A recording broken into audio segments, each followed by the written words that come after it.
And good evening, everybody. Welcome officially to episode 171. That's not 170 for some reason. It's 171 of New York Red Bull Discussion Group, the podcast.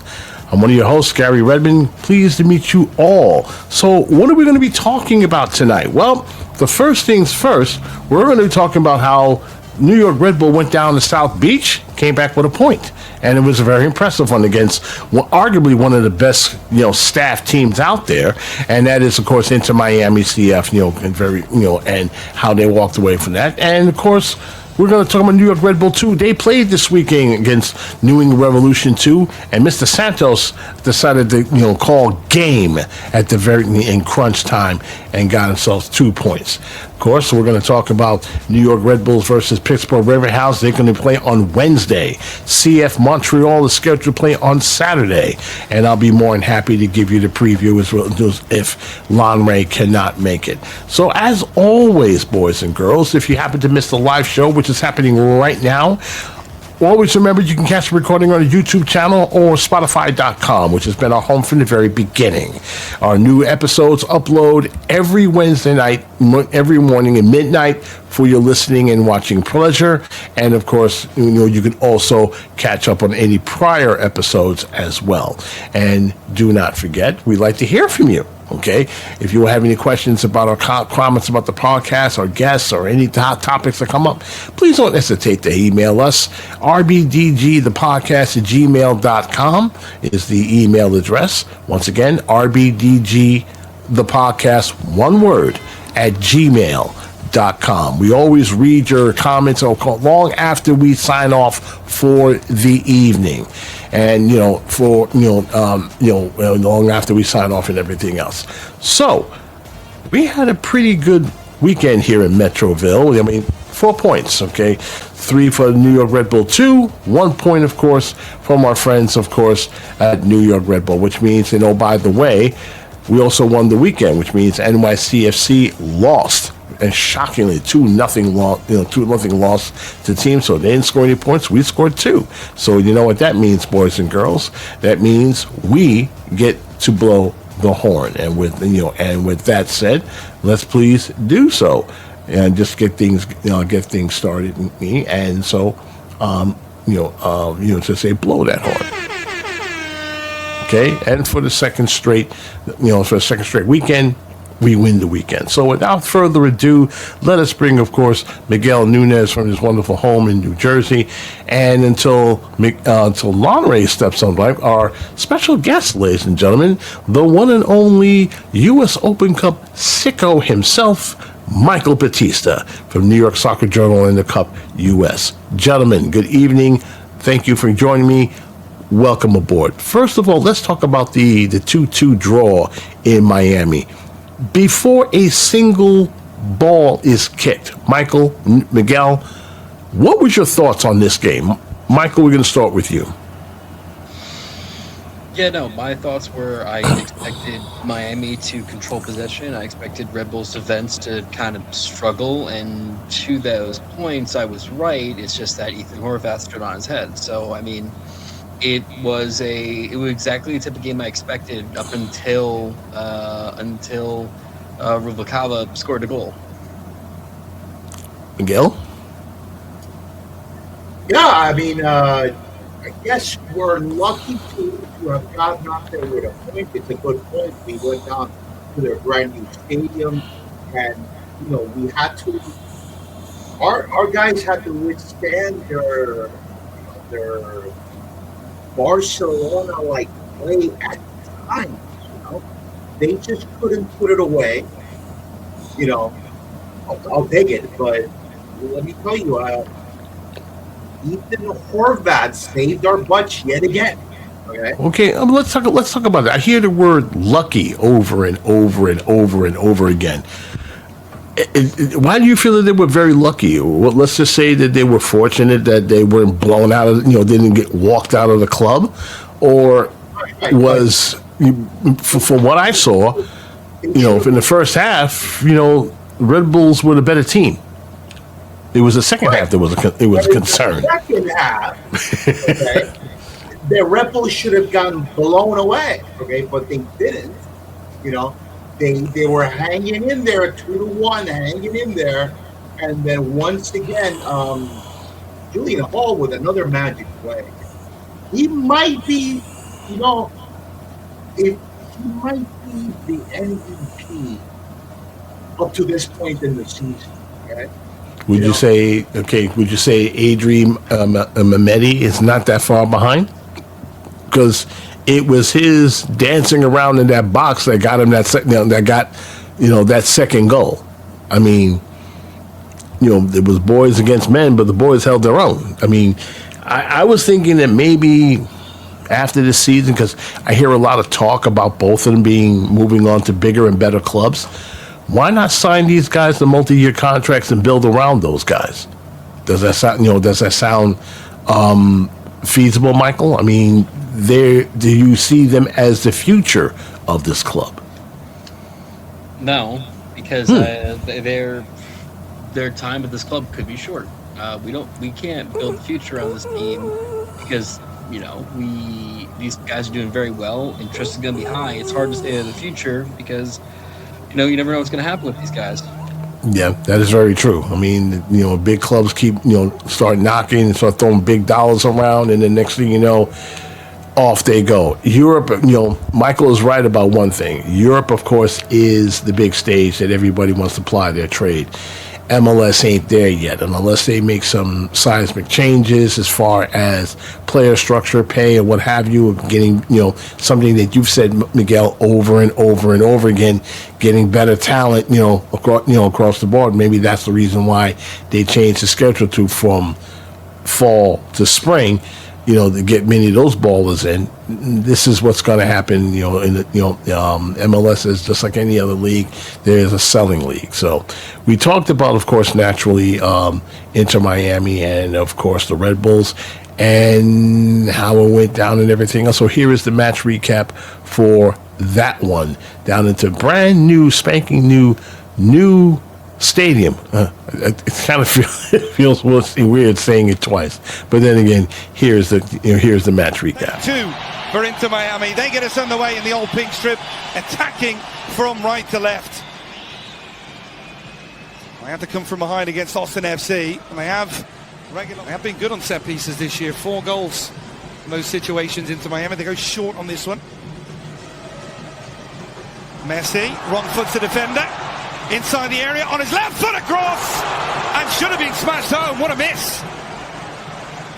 And Hall trying to get back in. Julian Hall driving at the 2 centre-backs. Really good play from him. He's got a man over on the far side, plays it across, and it's in. Having the presence of mind to drive at both centre-backs. Falcon. Messi, Frey, Bertrami the furthest forward, Silvetti all the way on the far side. Frey has to hold it up. Lovely ball in behind Rodrigo the Paul. And a super stop from Horvath. That was Messi-like, the pass from Frey in behind. The Paul one-on-one. Paul can't believe he doesn't finish this. Ian Frey. I did not know he had this in his bag. The little deft touch with the outside of his foot. The timing of the run is shit ball. Corner delivered it towards that near post. And the header on target. Bertrami attacking it well, but Horvath up to the task. Just signs of life here from Inter Miami. But nonetheless, another corner kick for Inter Miami. Now swinger delivered in, the header again on target. Comfortable for Horvath. But this is the best spell by far for Inter Miami. Right, a lot of this play for Inter Miami in front of that Red Bull New York defensive shape. Cross in, 2 at the far post, it's in! For Inter Miami, and Silvetti's been a lively figure on this left-hand side for large spells in this first half. But so much...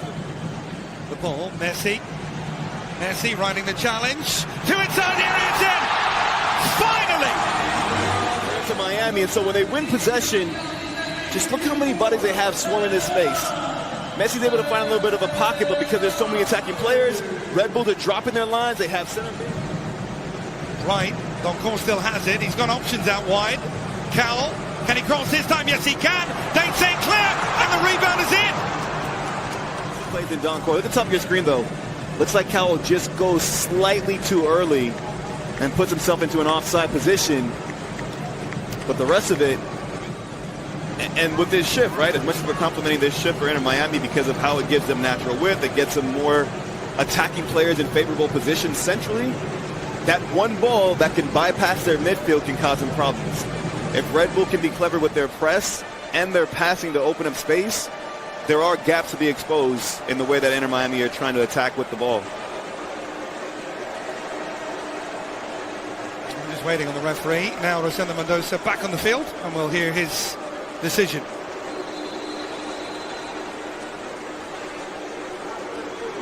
Number 7, Red Bull is in an offside position. The mark for Frey playing a part in that one. Forsberg. Training ground routine. Hole on the turn, and it's it! And this time it will count! We've seen this duo strike in tandem, and last time it was Mehmeti providing the assist to his goal tally after finally finding the back of the net tonight. Messi delivered it, Suarez! What a chance!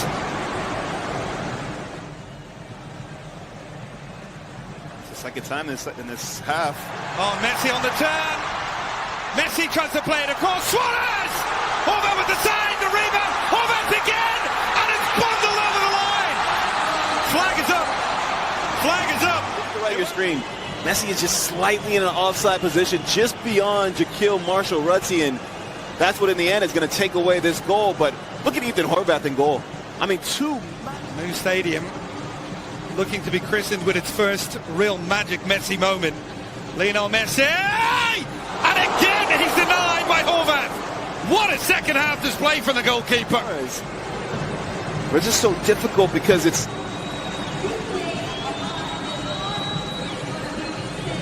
We have that delay right at 6 minutes, but that will be it.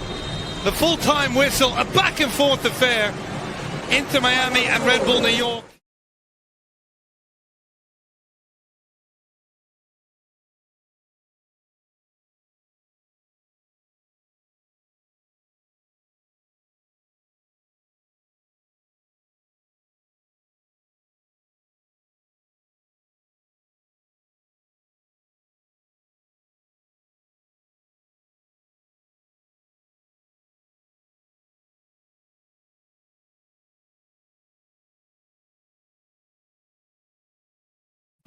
And sixth youngest in MLS history to record at least one goal contribution in 3 consecutive MLS matches. This kid's growing beyond our years, and if he continues to pad these stats, like you said, Battista, he's going to be gone before summer.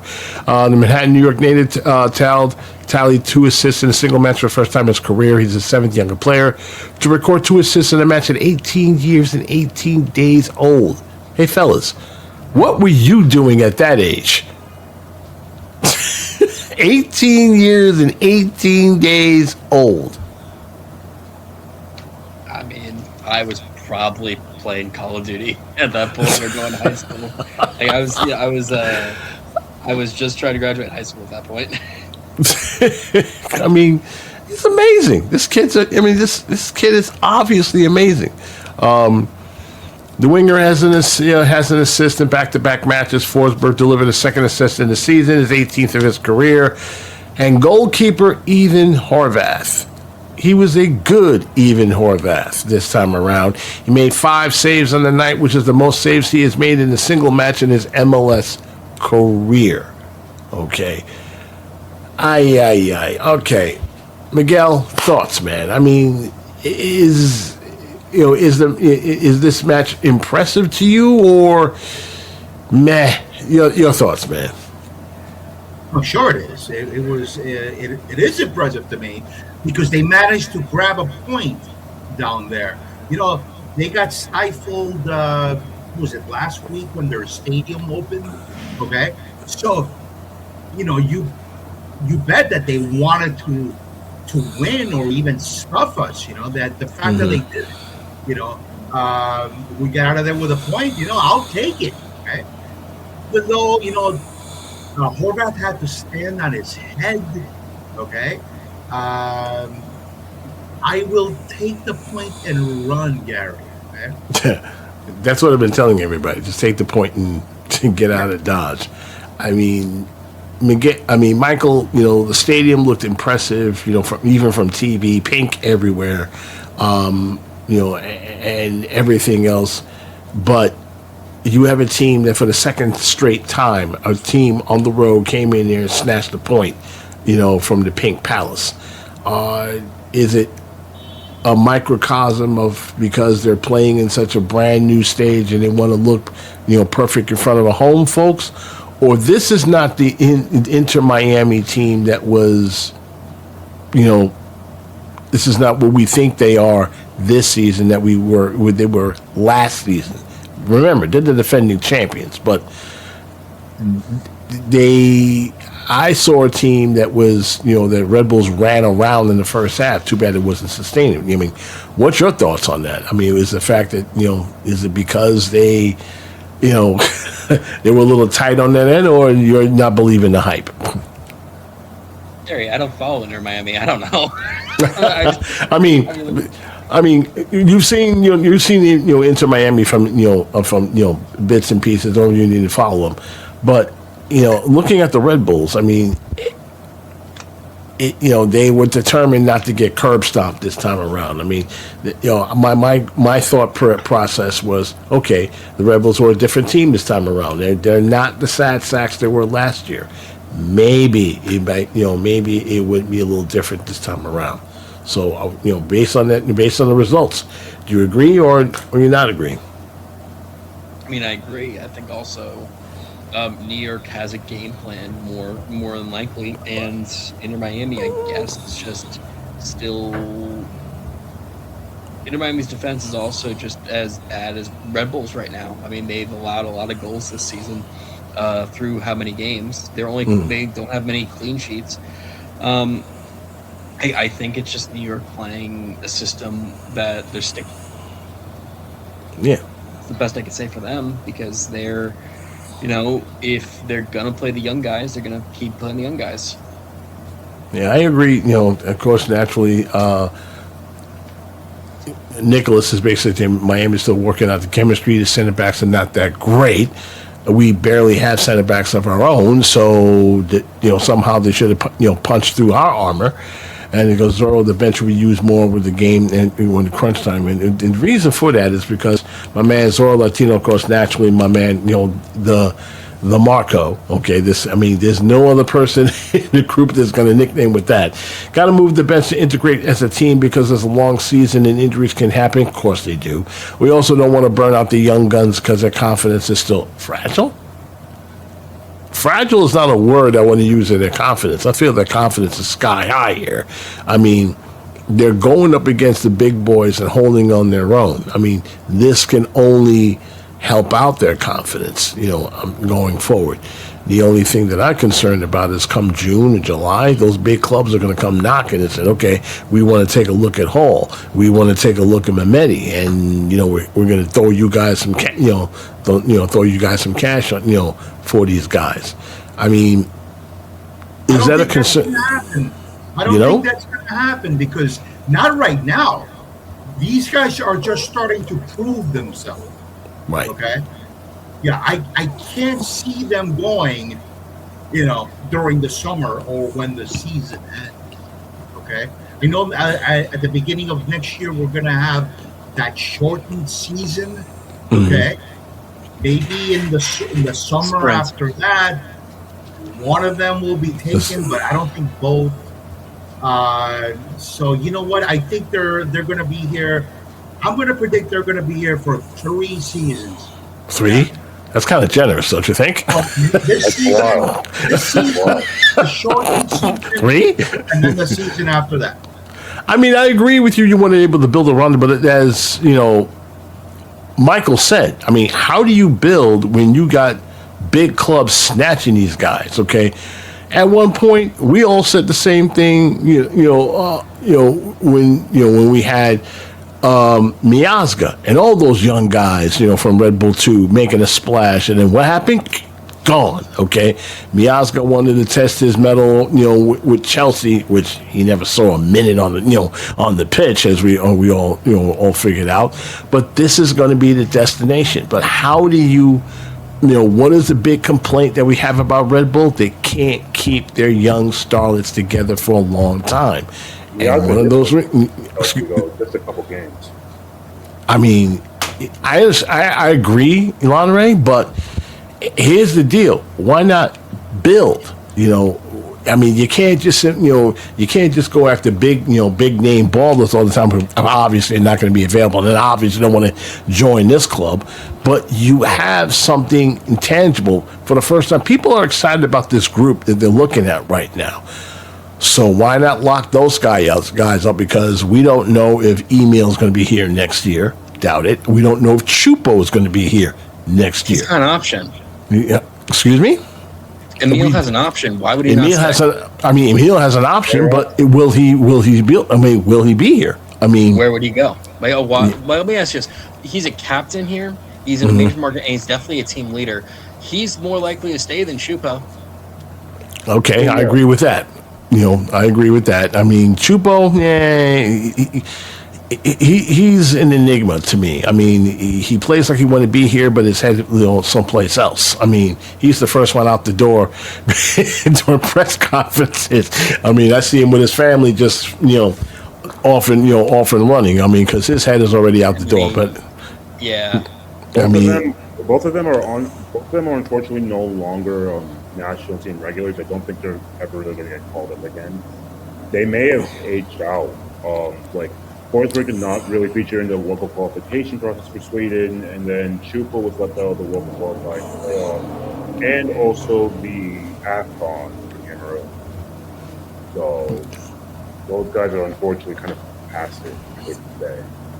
Yeah, so the win, not the tie. I mean, the draw, of course, puts these guys with 11 points, and they stay stuck, rooted in 7th place.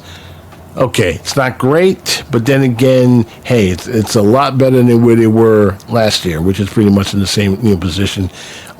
They are a couple of points ahead from the top. It's a crowded field up in the Eastern Conference, as we know. It's going to be a Texas death match for the rest of the season. Let's see if the Red Bulls can hang and bang with the big boys down the line. So. It's kind of funny. We put the poll out, boys and girls, to see if anyone's going to add anything to it. But, okay, Jorge Rubalcaba is 1, Julian Hall 2, Ethan Horvath 3. So all you got to do is type in 1, 2, or 3, and then you make your choices known. And, of course, we'll tell everybody who our listeners thought who was the man of the match. But we'll tell everybody when it's all said and done. So there you go. And now we're getting some votes. Nothing. No love for Rubalcaba, the man who's finally got a goal. No love for him. Oh well. So we'll see. We'll see where they're going to make the announcement after the break. Speaking of, now that Lanre has appeared, thank you very much, sir. Hi, everybody. Thank you. Thank you for a good performance from the boys this weekend. My basic, thoughts on the game is it's really great to see Rubalcaba get on the score sheet. I think his first goal's been a long time coming. It's unfortunate we couldn't really get the win, but I'll take a draw coming out of that stadium and that place any day of the week, especially because I can't even remember the last time we got any type of result down there. I remember when I went down there 4 years ago, those pre-Messi days, we got trounced 2-0, and it was just bad. But it was good to come away with a result. Positive result, positive momentum to carry into the next match. Yep.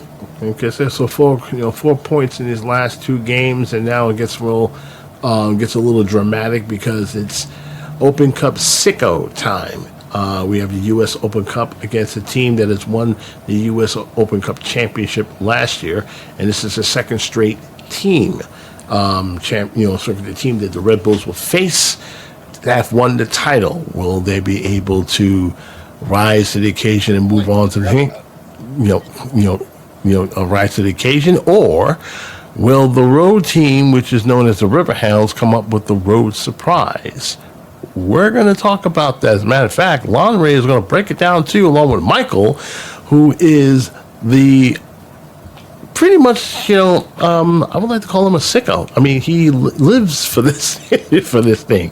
These two guys are going to school you guys on the Open Cup and, of course, the opponent to face. And, of course, Montreal later on to find. We owe those guys after that embarrassment that, for one of our older friends came by. But first, we're going to talk about Week 7 in Major League Soccer, Week 7 in Major League Soccer.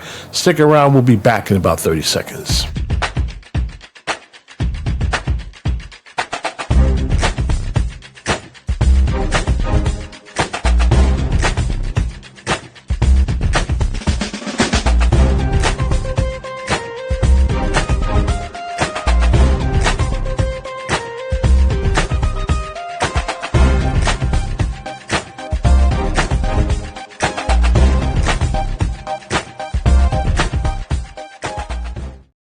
Okay, note the time for Saturday. That is a afternoon at 1:30. The game, the game fair will take place, of course, naturally earlier than that. So, as far as a game thread for the U.S. Open Cup, it will be referred to as an open thread, meaning there's no one to host it. There will be no one to moderate it. Matter of fact, the people who are going to be running that thing will be you guys. So you enter the thread, you go nuts. No rules, no nothing. Enjoy. This is our way of saying thank you guys for your support. So, Lanre, Michael, let's talk about the schedule that is upon us. First things first, the U.S. Open Cup. Pittsburgh, that is. You have the floor. You want to go first? It's your show. All right. Yeah, sure, man. No problem. Yeah, so next up in U.S. Open Cup play, we are facing the Pittsburgh Riverhounds, who, as Garry said, are the reigning U.S. Open Cup champions. Congratulations to them.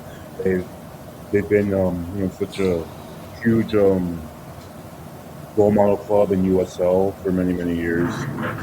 It was finally capped off with a trophy last year, a major trophy. And right now, they are currently 8th in the USL Championship after 6 matches. 2 wins, a draw, 3 losses, and their leading scorer and seemingly best player of the season so far is 28-year-old Cameroonian striker Albert Dikwa. He is formerly of Rhode Island FC. He's a new recruit to the Pittsburgh Riverhounds cause. He actually is a returnee from the Pittsburgh Riverhounds. He left, played for 4 years. He left for Rhode Island FC, and then came back. Before that, he was with St. Louis FC, not City FC, way before that. And he actually started his career with Orlando City. So this is a guy who has been a USL lifer, been in USL lower league with the U.S. Soccer Pyramid his entire career, and he's made a really good living. He's made a good killing. He's been a prolific goal scorer, and he is their main man. They also have Sam Bassett, formerly of the Colorado Rapids, an attacking midfielder, very creative, very good on the ball, has a good eye for goal. That's Cole Bassett's brother. For those who are into the names, name sounded familiar right off the bat. Bassett. Oh, we've heard about that guy. Yeah, it does ring the bell. And, yeah. And there's also they have an English winger by the name of Elliot Thorpe. He is 24 years old. He is also a recent recruit to the Riverhounds cause. He previously spent time with Lexington FC Tulsa. He was briefly with the Vancouver Whitecaps, played mostly with their new team. Started his career at Bradford City, also being in the Sunderland Youth Academy. And Nico Campuzano, a Spanish goalkeeper who spent much of his career also in the U.S. Soccer Pyramid as well. These are guys who definitely have something to prove. They're looking for contracts, maybe with MLS side at some point in the future. They're looking to take themselves to the highest level in the U.S. Soccer Pyramid. And having a good showing against the Red Bulls would definitely go some way towards proving their mettle for that.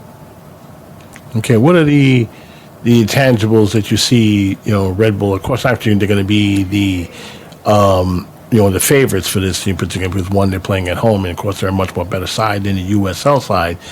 But as we've seen many times, Michael, we've seen some of the USL teams, some reason they step up against, these MLS sides and pull out a surprise. So, Mike, do you see that happening with this crew or not so much since they changed hands? It's tough to say because, like I was saying before when I first got here, they lost 3 major pieces of their back line. 2 guys came in the beginning of 2025, Eric Dick and Sean Suber. Eric Dick came from Minnesota United, and Sean Suber came from Huntsville City, which is the Nashville City affiliate in MLS Next Pro. They both played for a year. They helped win a cup. Eric Dick then went to Indy 11. He was the goalkeeper. They won USL Championship, the final, with a lot of penalty kick shootout wins, and he's the reason why. Sean Suber, center back, he's a major reason why they held good defense. And then you have Luke Biazzi, who was a college guy. I remember what college it was. Syracuse guy who... You're going to have to repeat. Your audio just cut out. Say that again? So, Luke Biazzi, he was a college guy who then just went 4 years in with the Riverhounds. So, you lose all 3 of those pieces at once. They've been slowly, refining themselves. And, look at their last 2 Open Cup matches. One was against Steel City FC, which is an amateur team in the USL League 2. First time it's been an all Pittsburgh Open Cup match in 50 years. They won 2-1. Not really that dominating. The second game they won 2-0 over Virginia Dream, and Bill Hamid wasn't even in goal for Virginia Dream this time. But that was real. You can look it up. But the guy that they have now, Cambuzo, Nico Cambuziano.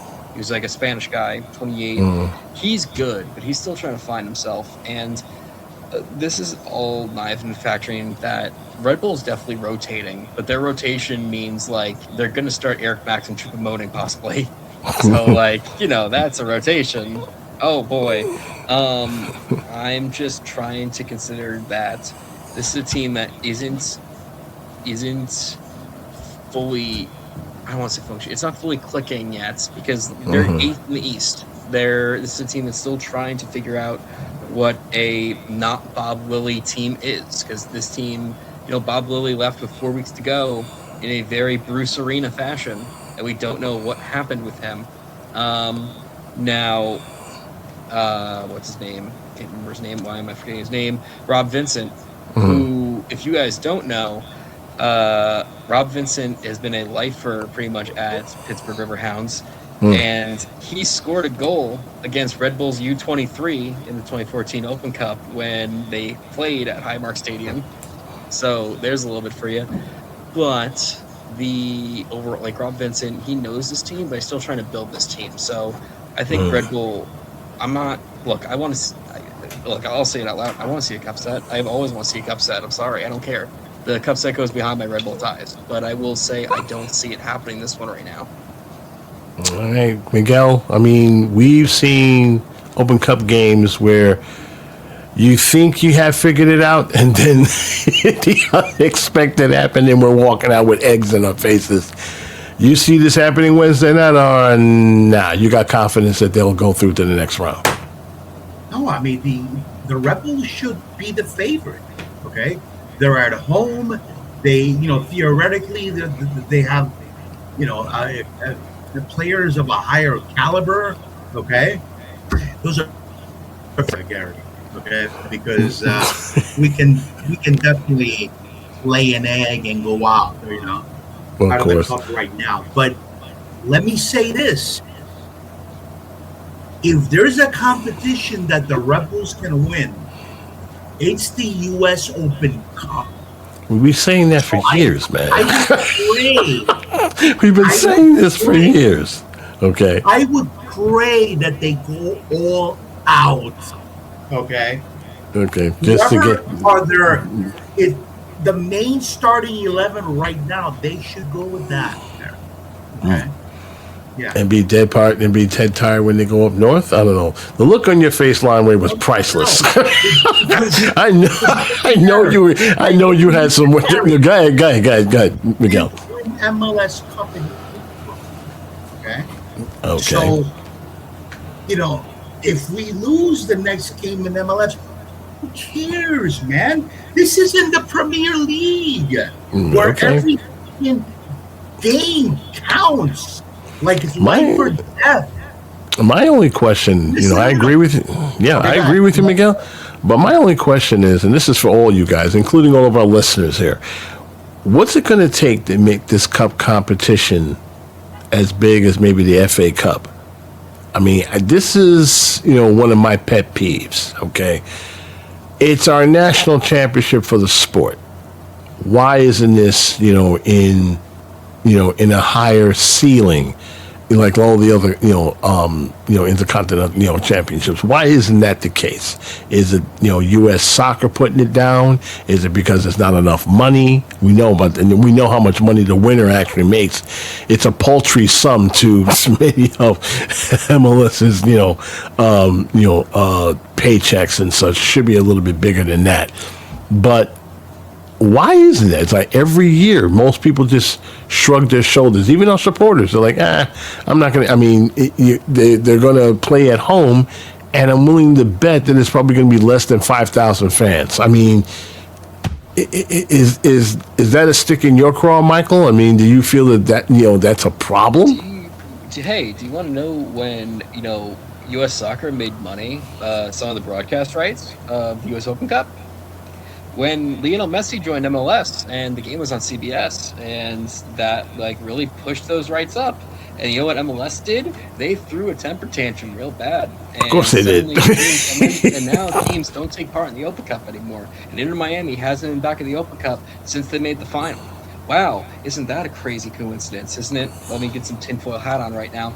The problem is that MLS likes to control their own stuff. That's why they made Leagues Cup instead of improving the CONCACAF Champions Cup.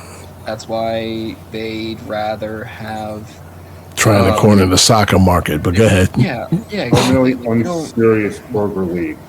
Why do they need to work with U.S. Soccer, which has not done itself any favors? Let's be honest. But no, they haven't. They can do it themselves. They're going to make their own casino with blackjack, and you know what? So, I mean, forget the casino. But the main point is that there has been improvements. The CVS TV deal has been great. The promotion has been that promotion has been great, but then you'll have the MLS teams go out and do nothing. Hey, I have a question. How come when the Red Bulls beat FC Cincinnati, they said, come out for our next home game against whoever in 2 weeks, on a Saturday? And I'm like, your next home game's in the Open Cup, and you know that. But they don't say that. No. So that's actually a joke. What? And then were they paid to say that? They won't say it, and then when you say something, Red Bull staff will go in your DMs and say, no, we're just talking about league. I'm like, why are you just talking about league? And he goes, because that's what we do. I'm like, all right, thanks. Hey, why are you in my DMs? Yell at me. It's a joke. I mean, the catalyst here, at least from where I'm standing here, is not necessarily Major League Soccer. Yeah, they have their foot and fingers, DNA all over this damn thing. But U.S. soccer, I mean, I don't get these guys. I mean, they act like they're big ballers, but they don't, it's like, you got probably one of the, a tournament that can bring this sport really to a higher ceiling in this nation, and you don't do it. I don't get it. I mean, if Major League Soccer sneeze, you faint. I mean, this is the thing that drives me nuts as a soccer fan. I mean, when people ask me, why is it that your Open Cup tournament isn't exactly big as it was? Well, it's U.S. soccer. I mean, if you think of it like this, you have an opportunity to host every year to host a big soccer party, and nobody wants to show up. Nobody wants to show up, and TV ain't looking at you. The clubs, Major League Soccer, is like, you can't pay us enough to do, and even if you do pay them to go, they show up. It's a fist fight between the organization, the league, and everything else. But I'm willing to bet if you host it just on the lower sides alone, could be very entertaining and fun to watch. No MLS sides. Let the younger guys go. Let the lower leagues go at it. I'm sure they'll pull in some people and everything else, because competitions is what brings supporters in the sport together. Just my thoughts, but we'll see. But then now we're focusing on Montreal. The last time the Red Bulls faced Montreal, we really don't want to talk about that. An old friend came by, and he treated it like his "remember me" game. You trade me to Montreal, I'm just going to just drop 2 goals on you. What are you going to do, Lanre? I mean, you trade the guy. You knew this was going to happen. You knew this was going to happen. I mean, you knew this was going to happen. You figured, okay, you know what? I'll just... I mean, but now you got a chance to get everyone, not the player that everyone was the happiest to see leave in this club's history. After Rafa Marquez. Well, apparently he wasn't done with us. So, he dropped in 2 goals and one of a 3-0 shutout. That's the thing that shocked the heck out of me. Okay, it's bad enough that they scored a goal. You couldn't score, but, they parked the bus and you couldn't get past those dudes. The defense sucks, but oh well, you couldn't score against them. Of course, we were the team that given the first goals and first win of the season. Of course, we were, because at that time I was on the show before that game.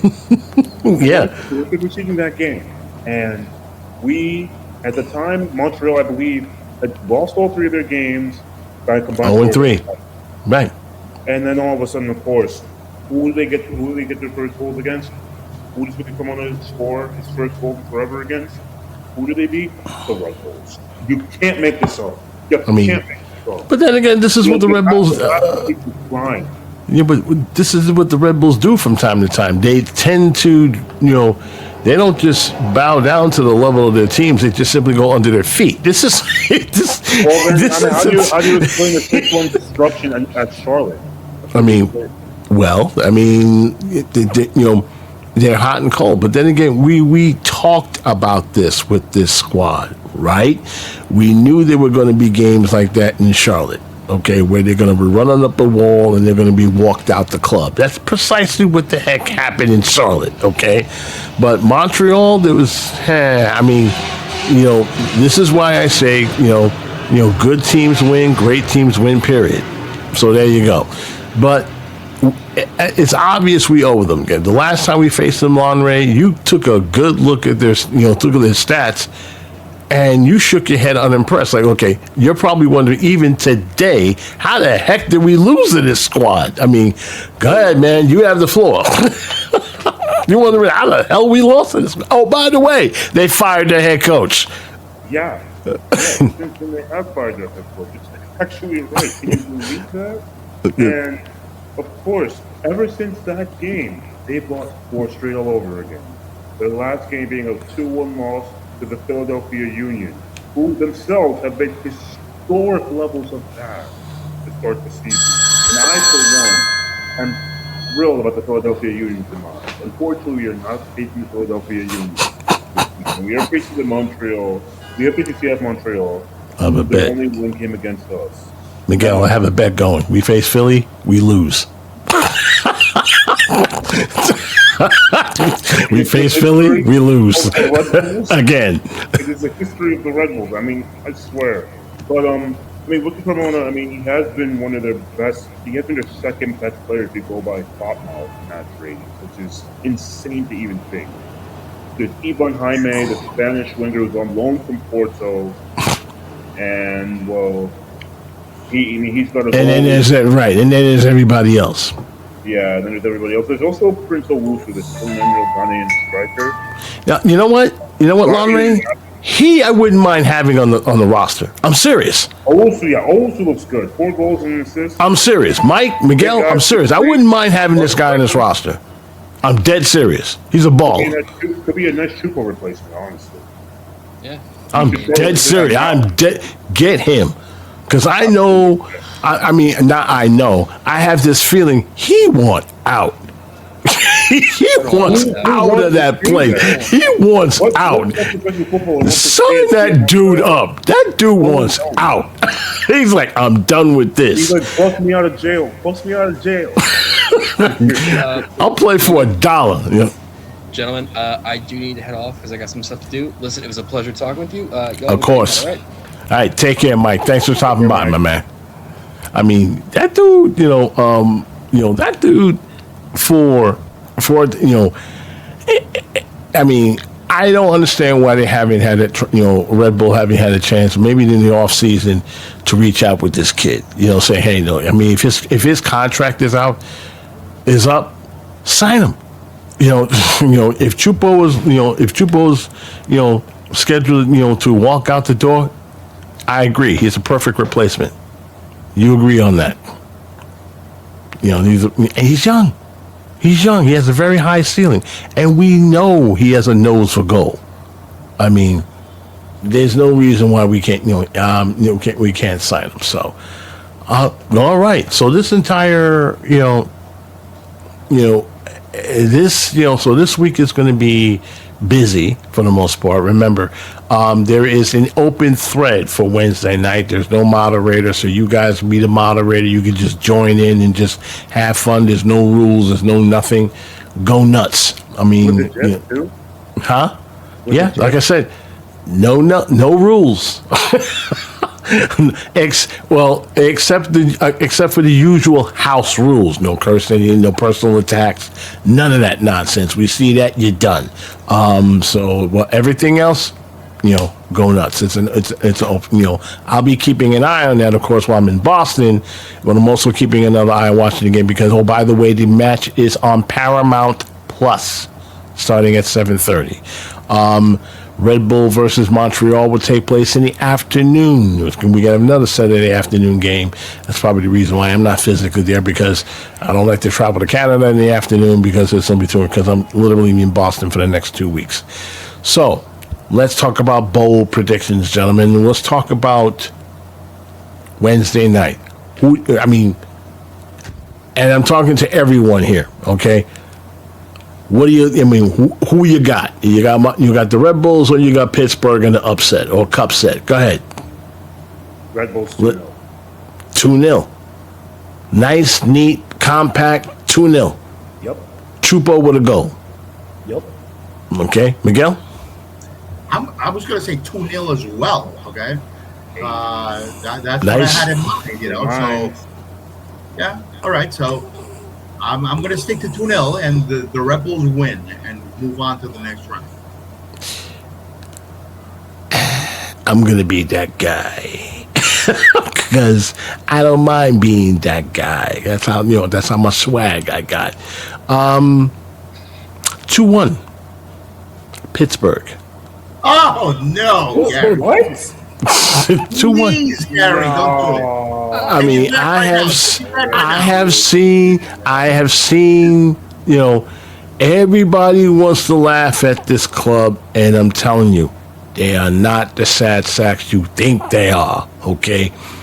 They're going to step up, they're going to show out, and we're going to have to see if Red Bull can able to navigate this stupid little, landmine before they move on to the next round.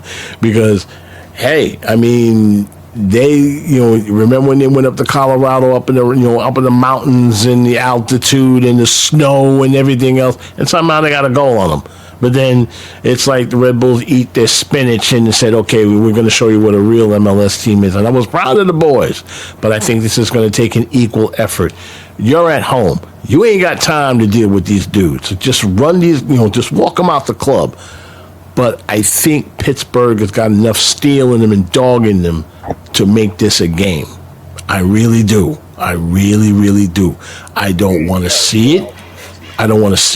But we've seen how many times in cup competitions scrubs become superheroes. And that's what I'm hoping I don't see on Wednesday night. Let's shift the scene. Montreal, do they finally get back in the groove against the red? Against the blue, the black, and the white, or is it going to be business as usual up there? Because remember, you're playing up in Stade Saputo, a house of horrors for the Red Bulls. Regardless of what scrubby team, says Lanre, what scrubby team that go up there, what happened? They walk up L. Now, the only time they didn't lose is when I was personally up there in Stade Saputo when they won a nice little 2-0 game. I was like, well, that's nice. That's something to take across the border. But before that, it was a house of horrors. So, Miguel, you first. What's your bold prediction versus Montreal? Okay, you know what? I think they're going to get the new manager bounce. And they're at home. And they gave it to us down here, man. So I cannot say that the Red Bulls are going to get anything up there. I predict a Montreal win. Let's say 2-1. Lanre? Revenge game. Revenge game? Revenge game? Revenge game? Nil Red Bulls. The only revenge I've seen, I'm going to be seeing, of course, is Wiki Carmona. Oh, you guys again. Okay, I'm going to show you. I can scream. It's like, you guys again. I'm going to show you. You're going to send me packing up here in your purgatory in Montreal? This is what I'm going to do to y'all. This is what usually happens. They don't do so well with the Red Bulls, but as soon as they can ship them away, all of a sudden they eat their spinach and beating everybody in the red and black. For me, I'm going to go the opposite here. 2-0, New York. Wow. I'm going to go 2-0 New York. Those guys remember. I remember the press conference after the game. Dudes were not happy. Ballers were not happy. Coach was not happy. There was a lot of things that went wrong in that game, and he had to basically, hurt. We're finding out that Wiki is also hurt, so he may not be featured in that game. But the thing that bothers me, Nick, is that is that Montreal is a very sad side, right? You know this, I know this, but how many times have we seen the Red Bulls do what they're supposed to be doing with bad sides, right? You complained bitterly, last time. You gave bad marks all the way around in one of your post-game reports of what they needed to do, and you did not hold back. So I'm hoping that at least they keep the mojo going, at least for this week. Get down to the next round, get to the round of 16, which is going to take place. Remember, that game will take place at Paramount Plus. U.S. Soccer does have a habit of putting their games on your YouTube channel. So look out for that if you can. If that's the case, we'll let you guys know. But there's a good bet where it will take place on Paramount Plus. Again, if you happen to miss the live show, which has happened right now, of course, you can always catch it on our YouTube channel. Don't forget to like and subscribe. And we thank you guys very much for telling the good word about us on the YouTube channel. We're up to 250 subscribers. Oh yes, we're built. Yes, we're built. Yeah, get the word. Get the word out there. We're back up. 250 subscribers. We're not. Get the word out. Get the word out. So we appreciate you. And for those of you guys in the in the group, remember, this is your show. We're very proud to produce it and have it out there for all y'all. So if you have any questions, comments, suggestions, NYRBDG, the podcast at gmail.com is the email address. Send it, send those thoughts our way. We love to read them long after we sign off. Speaking of which, Nicholas Lianos and, of course, Mark Coates will be with us next week as they review Of course, as they as they review the Montreal match, and of course what happened to U.S. Open Cup, and then it's DC Hate Week, boys and girls. We got a midweek match versus our old foe. It's not the enemy. I mean, it's the enemy. Of course, our biggest rival is NYCFC. That's probably the reason why we always try to beat the weakie. Okay, I admit it. Okay, I admit it. Okay, okay, I admit it. All right, and you happy now? Okay, you happy now? But for me and Miguel, DC is the enemy. Okay, we want them beaten every time we see him. All right, I despise them too. Absolutely. And you happy now? Okay, everyone's been poking me and saying, "Hey man, NYCFC is the real rivalry." Yeah. Okay, they're the real rivalry. They're going to be an even bigger rivalry once their new place opens up, and they're going to get to shine and everything else. And so, go ahead, let's hear it. All right. I think any Red Bulls fan who still only sees NYCFC as a minor annoyance and not the super, crazy rival they are for us now is stuck in 2007, respectfully. Okay. Or rather, stuck in 2015 when they first started. Okay. Yes. One more thing before we go. There was a game over in Rhode Island. In the case, the name of the place is Smithfield, Rhode Island. New York Red Bull 2. New England Revolution 1. Mitchell, got a goal just after halftime. And Mr. Rojas, oh my goodness, did he steal one? And I mean, he stole one, like deep into stoppage time, to give the New York Red Bull 2 the win. And with that, they sit very nicely in second place, right behind Crown Legacy, about 6 points behind them. They're in the top of the Eastern Conference. New York Red Bull 2, not behind, not that far behind. Oh, by the way, gentlemen, unbeaten in 5 games. They balling. They balling. And champs, baby. Yeah, they balling. I mean, they are doing whatever they can, and doing they can. But here's the, and according to our good friend, the professor Sean Nealis, remember him, the trade that had everybody scratch on the head. He makes his return to the cathedral, to where he once called home. Let's be nice. We know he's wearing the enemy uniform, but but let's be nice. Let's give him a pound, and then after that, we pound him into submission and send these guys home. I really don't like it when, as they say, when old friends come back and remind us, of things of good. So we that, with Wiki. Sean Neal is one of only 2 players who have scored for us in an MLS. Yeah. Who was the other one? Go ahead, Gary. I know. Go ahead. Go ahead, Lanre. Kumba Kanji. No, wrong one. Johnny Wallen. I said John Wallen the second time. Okay. Former coach of New York Red Bull 2, and by the way, the coach that won them the USL championship. Okay. So there you are. So he goes out and you winner. So that's it for episode 171 of New York Red Bull Discussion Group, the podcast. We want to actually thank you guys so much for your support and, of course, hanging out with us this last hour. We will see you all next week. Until then, boys and girls, good night and goodbye for now.